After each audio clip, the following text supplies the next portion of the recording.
জাপানে আসার অনেকগুলো ওয়ে আছে, অনেকগুলো ক্যাটাগরি আছে।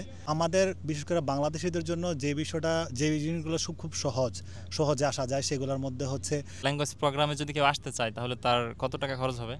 আপনার 11 লাখ, 12 লাখ বা 10 লাখ, এবং এটা অনেকটা ডিপেন্ড করে এজেন্সির উপরে। এখন এজেন্সি কত টাকা লাভ করতেছে। বর্তমানে দেখলাম যে আপনি বলেন যে কেয়ার গিভার বা কনস্ট্রাকশন, কৃষি, এগ্রিকালচার, এসএসডব্লিউ এই বিষয়টা চালু হয়েছে। তো এই বিষয়ে আসার পরে বেতনটা কেমন পাবে? আচ্ছা, এসএসডব্লিউ তো আমি তো কোরিয়া থেকে জাপান আসছি। তো জাপান আমার ভাই আছে, তো ভাইয়ের সাথে এখন জানতে পারবো যে জাপানে কি ওয়েতে আসা যায় এবং কত টাকা খরচ হয়। তো ভাই আপনার কাছে কিছু প্রশ্ন জানতে চাই। জি জি অবশ্যই। জাপানে ভাই কি ওয়েতে আসা যায় এবং কত টাকা খরচ হয় যদি একটু ডিটেলসে বলতেন। আচ্ছা, মূলত এখানে জাপানে আসার অনেকগুলো ওয়ে আছে, অনেকগুলো ক্যাটাগরি আছে। তো আমাদের বিশেষ করে বাংলাদেশিদের জন্য যে জিনিসগুলো খুব সহজে আসা যায় সেগুলোর মধ্যে হচ্ছে student visa, as a like হচ্ছে যে ল্যাঙ্গুয়েজ প্রোগ্রাম যেটাকে আমরা বলি, জাপানিজ ভাষা শেখার জন্য এখানে আসে। এটাতেই আমরা হচ্ছে যে বাঙালিরা মানে বেশি আসি আর কি, যদি আমিও নিজেও আসছি এভাবে। তার পাশাপাশি এগুলো ছাড়াও এরকম আছে, এসএসডব্লিউ ভিসা নামে একটা ভিসা আছে, যেখানে 3টা ক্যাটাগরিতে কাজের জন্য আসতে পারে। প্রথম হচ্ছে যে কেয়ার গিভার, দ্বিতীয় হচ্ছে যে এগ্রিকালচার, তৃতীয় হচ্ছে যে কনস্ট্রাকশন যে কাজটা থাকে ওইটা নিয়ে হচ্ছে যে আসতে পারে।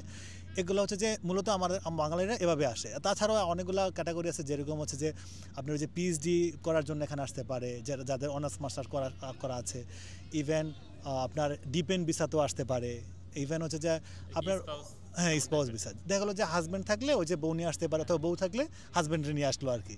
তো এছাড়াও আরেকটা ভিসা আছে, সেটা হচ্ছে যে আপনার বিজনেস ভিসা। দেখা গেলো যে আপনার হাতে অনেক টাকা আছে, কোটি কোটি টাকা আছে অথবা লাখ টাকা আছে, আপনি সেগুলা ইনভেস্ট করে হচ্ছে যে আপনি আসতে পারেন আর কি। তবে এটা একটু কঠিন হয়ে যায় আমাদের জন্য, বাট এছাড়াও বাকি যেগুলো আছে এগুলো হয়তো আমাদের জন্য এত প্রয়োজন না আর কি।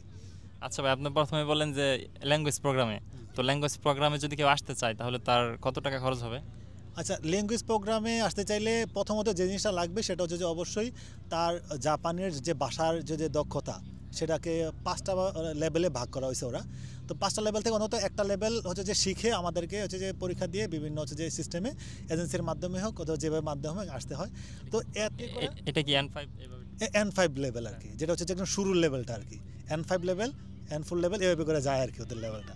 আর খরচের বিষয়টা যদি আমি বলি, এটা হচ্ছে যে আপনার অনেকগুলো জিনিস ম্যাটার করে। যেরকম আপনার ধরেন এটা সিটি ম্যাটার করে, স্কুল ম্যাটার করে, ইভেন হচ্ছে যে আপনি ওই স্কুলের আন্ডারে বাসায় থাকবেন নাকি হচ্ছে যে আপনি নিজে বাসা নিয়ে থাকবেন, ওইটা ম্যাটার করে। যদি আপনার অ্যাভারেজ যদি আমি বলি, একদম সাহস করার জন্য যদি অ্যাভারেজ যদি বলি, সেক্ষেত্রে আপনার 11 লাখ, 12 লাখ বা 10 লাখ, এবং এটা অনেকটা ডিপেন্ড করে এজেন্সির উপরে।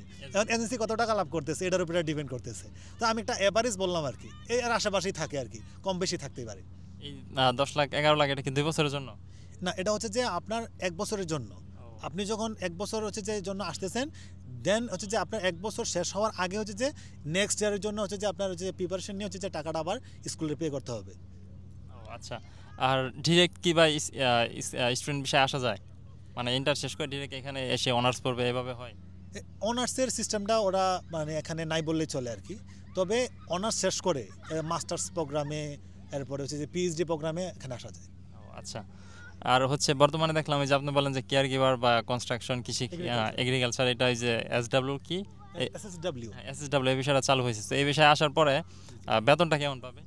আচ্ছা, এসএসডব্লিউ ভিসাটা হচ্ছে যে মূলত এটা অনেক আগে থেকেই ছিল, যদি এটা আমরা হচ্ছে যে মানে প্রচারণা আমরা দেশে এরকমটা নাই, যার কারণে অনেকেই জানে না, আবার অনেকেই আসতেছে। তো এসএসডব্লিউ ভিসাটার মানে যে বেতন আদিগুলা, এগুলা মূলত যে এজেন্সি বেঁধে হচ্ছে যে টাকার পরিমাণটা, আসার যে খরচটা, এটা 5 লাখ হতে পারে, 6 লাখ হতে পারে, ইভেন 3 লাখও হতে পারে, অথবা আর বেশি হতে পারে না।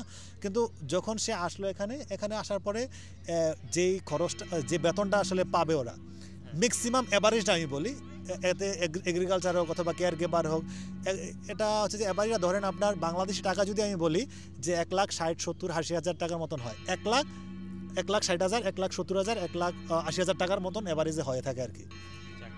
যাক ভাই, অনেক কিছু জানতে পারলাম। আর আপনারা জানতে পারলেন যে কিভাবে আসতে পারেন বা কত টাকা খরচ হয় এবং কত টাকা বেতন পাবেন।